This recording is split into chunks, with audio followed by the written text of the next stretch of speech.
Horn Island, a serene paradise off the Mississippi coast. But on July 4, 2026, it became the site of a mystery that would haunt a community. Nolan Wells was an 18-year-old student athlete with a bright future. A young man defined by his faith, his family, and his talent on the field. A standout at Ocean Springs High School, Nolan was set to return to football practice as a wide receiver for Southwest Mississippi Community College. To his family and coaches, he was humble and hardworking. But that life was cut tragically short during a holiday weekend. Nolan traveled to Horn Island with a group of friends on Independence Day. They arrived by private boat, looking for a day of celebration. This would be one of the last times Nolan was seen alive. At 3 p.m., he was spotted on the tip of the island. 90 minutes later, everything changed. His friends reportedly left the island at 4:30 p.m., claiming their boat was taking on water. But Nolan was not with them.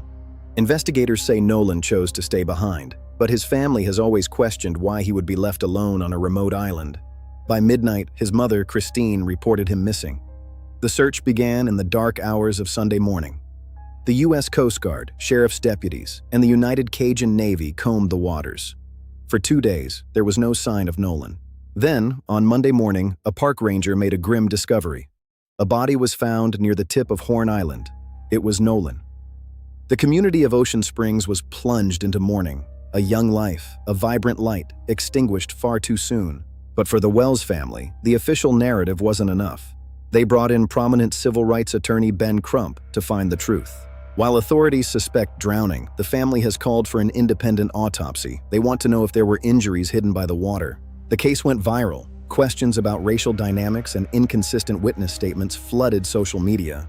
Why wasn't his phone handed over immediately? Why were there reports of data being deleted? These are the questions haunting the investigation.